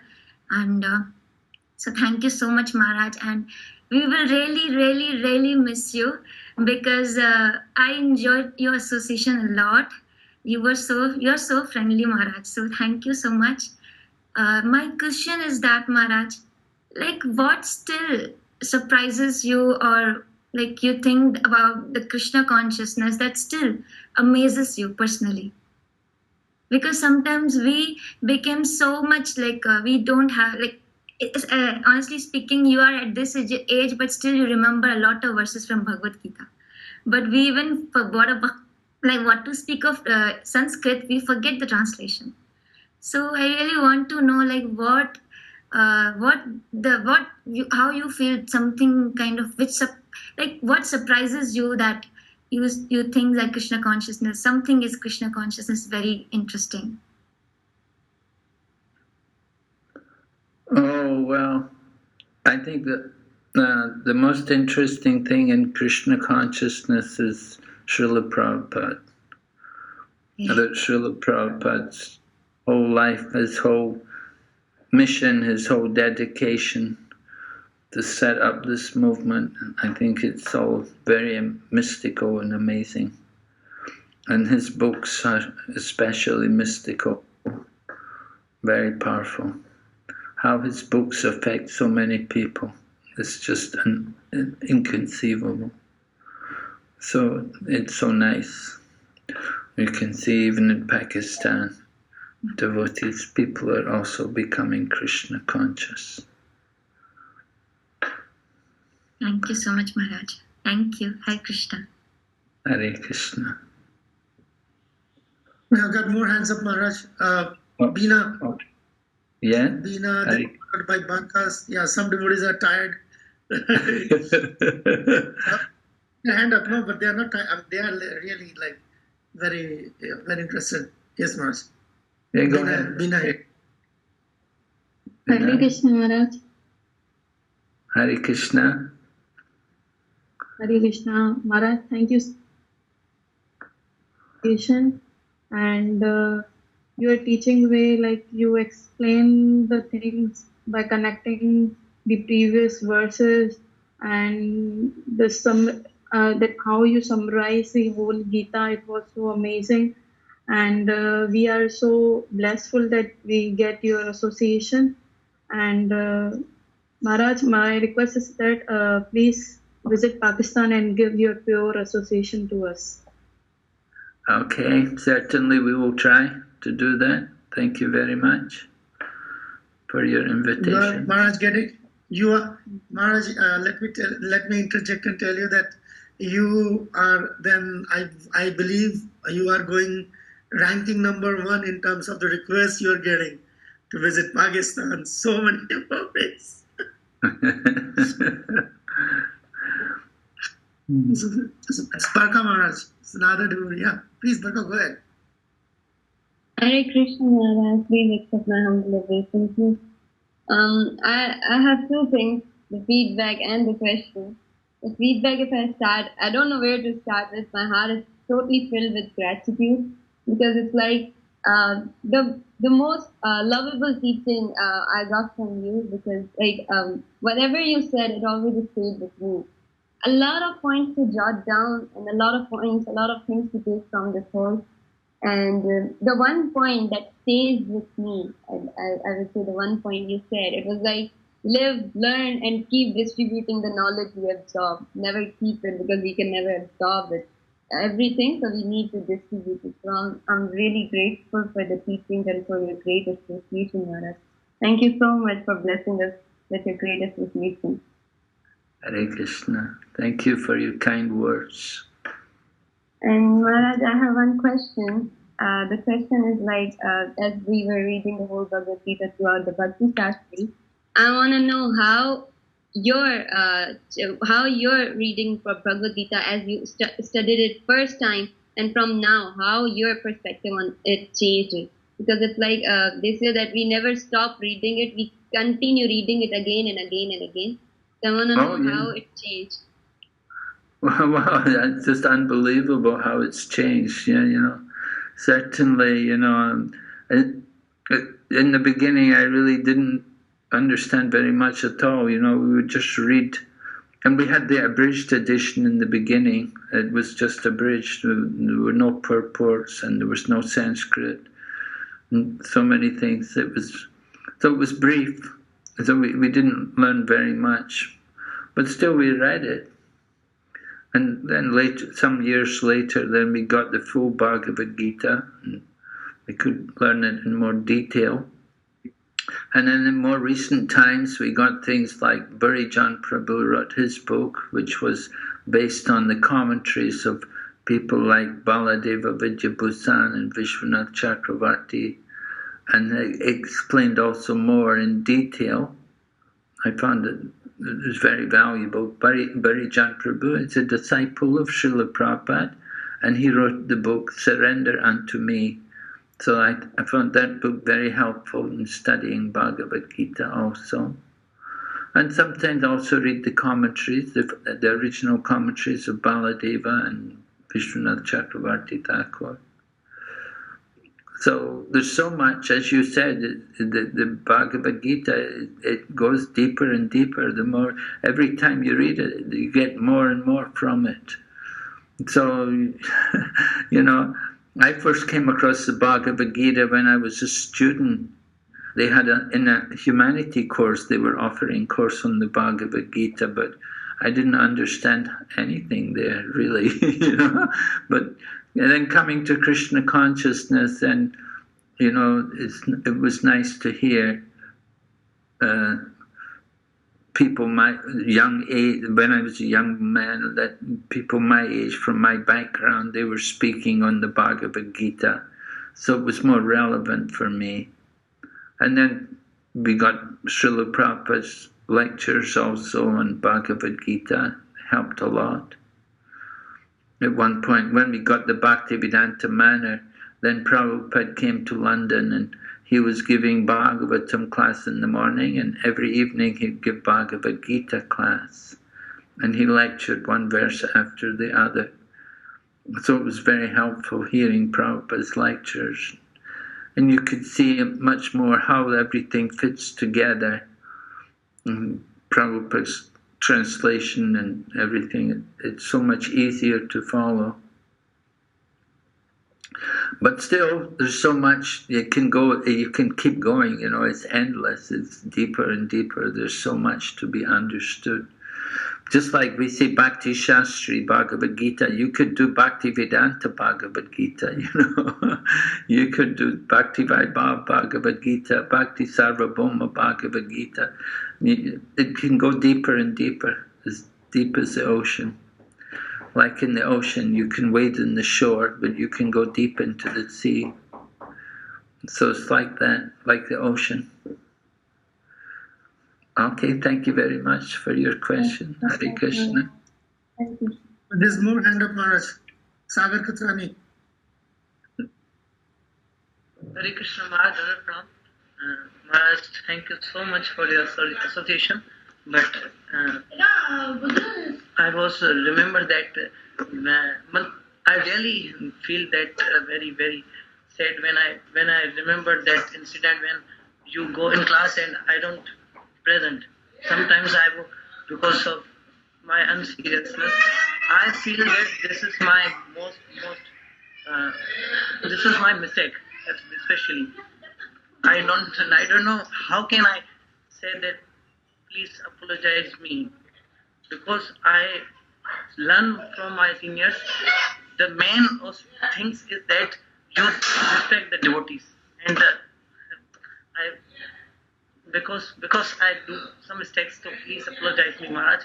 And your explanation way, especially me, is it's most auspicious for me, because in that whole Bhakti-Shastri session, I was learning from other devotees, different devotees of Prabhupada disciples. It was my first time when I heard from Prabhupada disciples, and I learned most of the things which I don't know before this session. Especially thank you so much, Maharaj, and whole Bhakti-Shastri facilitators who facilitate this course. Very, very, very especially, and very grateful devotees are coming, associations. It's like it's the temple. I feel that I am in the temple in totally 6 months. It's like a temple. We are association with different types of devotees, and their pastimes, how we can connect the Krishna consciousness, how you feel how you treat some things which are coming, how you treat some problems. I have learned a lot of things in this session. Thank you so much. Okay, thank you, Prabhu. Very kind of you. Hare Krishna. Yes, Maharaj, here is a comment by Seem. Oh, okay, this is Gayatri Maharaj. She is requesting that let me go first. Seeman, you have to wait. Hare Krishna, Dandavat Pranam. Actually, I wanna ask that, have you ever thought about giving up Krishna consciousness? Means now you are in a stage that you will not think about this like anymore. But when you start Krishna consciousness in the starting, have you ever thought that you should give up all the things and do the things that other people are doing? No. To tell you the truth, We really thought like this.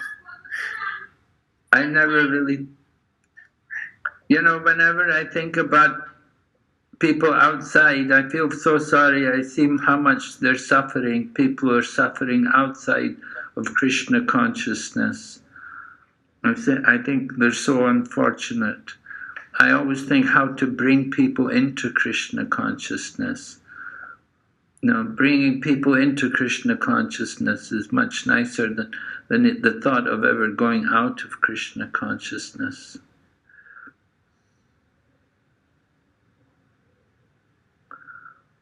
It was so good, but we sometimes think like that. Not always, but rarely. Like, we just fed up from all the things of Krishna consciousness, and we not decide, but we think we should give up this and just do our all the day works like study, study, and study. So how just can we stop thinking like this? Yeah, you get very addicted to your studies, I know. Anyway, you have to try to complete your studies, put it behind you, and go on with your life.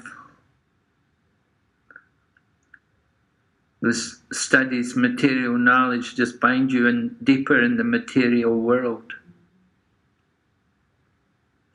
Don't get too attached to all this studying.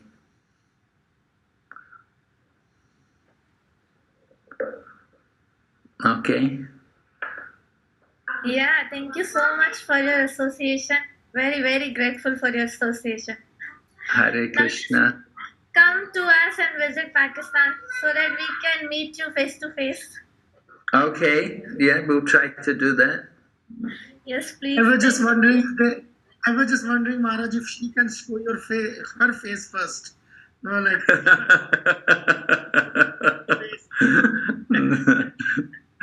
I can show my face.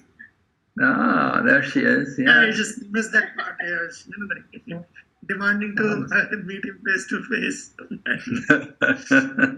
mean, I don't know how will Maharaj recognize you without this faceless face facing someone. And Maharaj, this is Seemal Maji. Seemal, go ahead.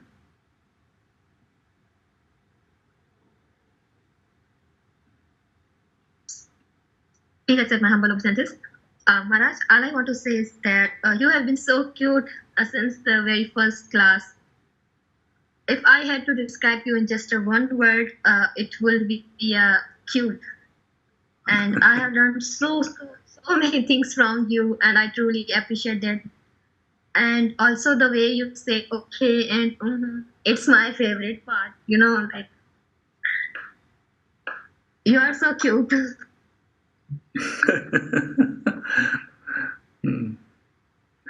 Well, thank you. Very nice of you for your kind words. Yeah. Thank you for your participation in this course.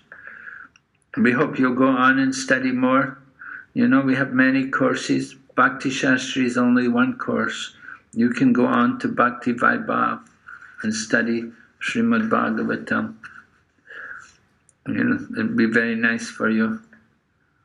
You have a good command in English, so it's not difficult for you. And you'd find so much benefit also. Just on a side note, his father is a professor in Sindh University, and she is a bookworm. A bookworm, really? Yeah. Oh, very good. Sunil, sorry, Maharaj, please go ahead. So I'm just going to say, you like to study more. We have a lot of courses. You'll enjoy taking part, and you can help even facilitating. Now that you've finished Bhakti-Shastri, you can go on. You can also teach it for other people. It's also a good thing to do. That's the idea. We train people. We need people like you to teach to others, and spread the knowledge. Get more people to read. Okay, Sunil Prabhu. Hare Krishna, Maharajji, please accept my humble obeisances. Maharajji, first of all, please forgive me. I guess this is the first time that I have unmuted my mic throughout your whole session. So I want to thank, because this course totally changed my vision to learn and to read Bhagavad Gita, and I've learned many things from you and from other disciples of Srila Prabhupada and other Maharajs. So I am thankful to all of you, and I'm thankful to His Grace Bhamal Prasad Prabhu, so that he arranged this course for us. We have learned a lot of things. Actually, my vision is totally changed how to read Bhagavad Gita, how to understand. I've learned many things, especially from you. Thank you, Maharaj. Okay, thank you, Sunil.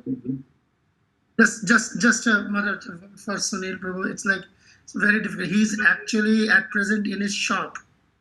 It's like he has started a new business. He started the business after he registered for Bhakti-Shastri, and he was compelled to leave his hometown and go to a far off place. And despite that, he didn't really give up on that. He's still with all whatever challenges, he's still doing it. That's all I can say, Maharaj. Oh, very good. Very nice. He could keep up the Bhakti-Shastri, although he had to change his situation. Hare Krishna, Maharaj. Actually, I'm trying my best to, because I think personal thing, it's a call from the Krishna that this is the last time come and wake up and come to me. I personally feel like that, so I try to manage my time for this. Okay. Jai, very nice. Please continue in that way. Okay, so I think that's it. There's no more hands. Hare Krishna Maharaj. Oh, Hare Krishna. Hare Krishna Maharaj, Pranam. I am very grateful for you give us such a pure association, and your words always remember me. When I do my devotional service, I feel sometimes that I am not doing properly or like that. But when I take your classes or when you give us such a pure association, this always remember me to give my association and to improve my sadhana. Thank you for such a beautiful association, and I am requesting you to please come and visit Pakistan.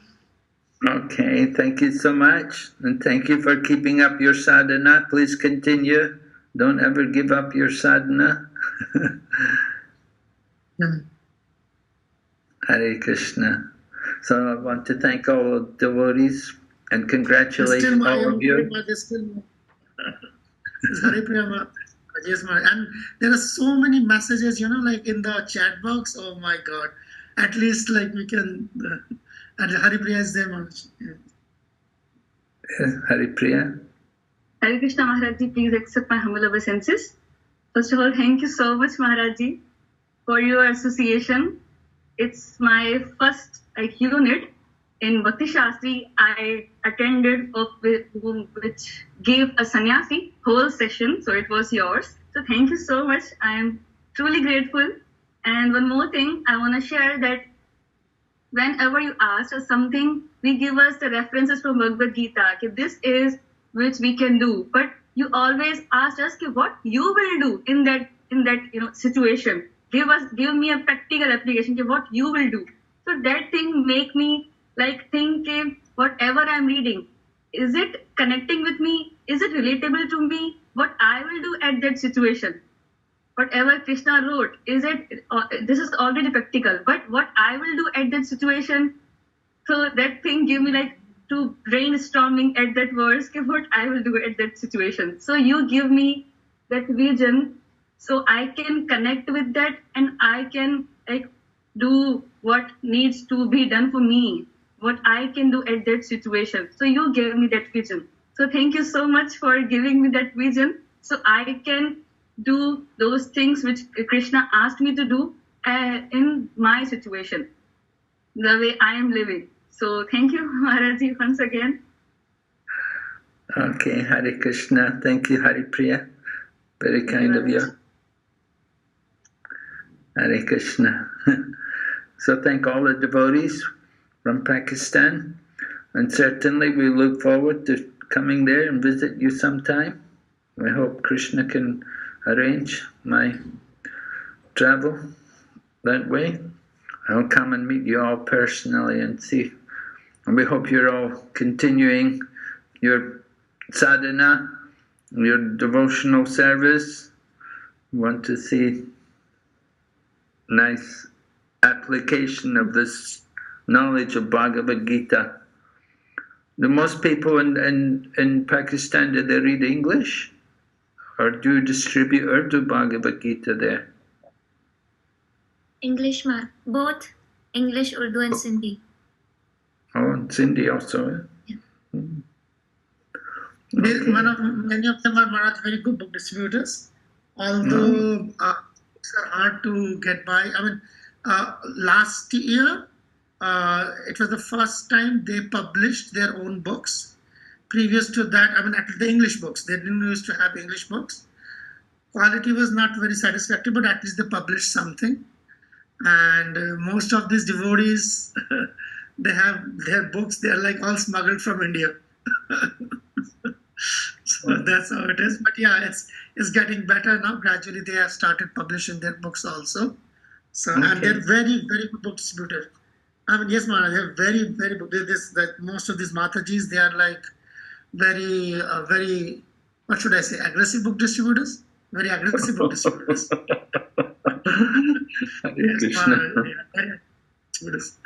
Still have got Shobha, Maharaj. I'm sorry, they think they're not letting you off the hook. Oh, really? Shobha. Hare Krishna, Maharaji, Danut Pranams. Maharaji, first of all, thank you very much for your grateful association and bearing us all. And I just wanted to ask a question that how you feel about all the students? Are we the good students in whole sessions? Or I don't know, maybe we were not much good, but I just wanted to know about all of us, that are we good in all the sessions or not? Well, yes.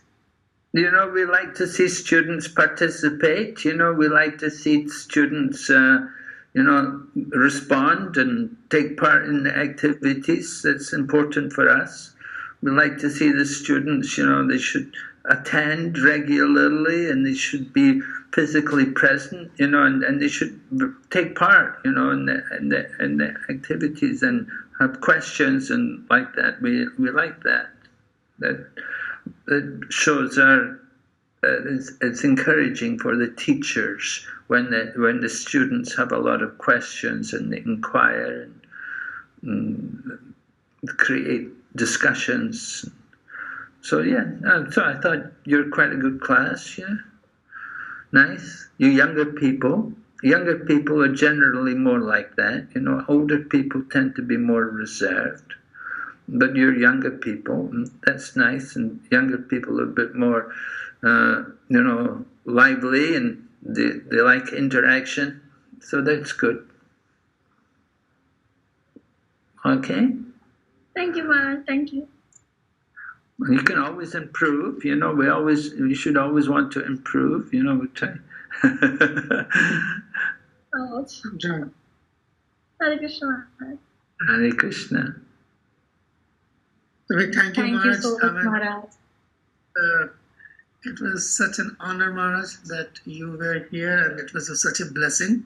As a fact, for most of the devotees here in Pakistan, I've been meeting and interacting with a senior advanced devotee, Prabhupada's disciple, sannyasi.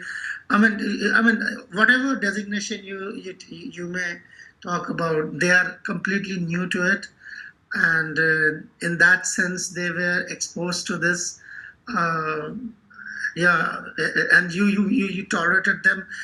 That's what I'm saying, as like the other time also, because they're not very much familiar with they're learning the culture, but still they've got some distance to go.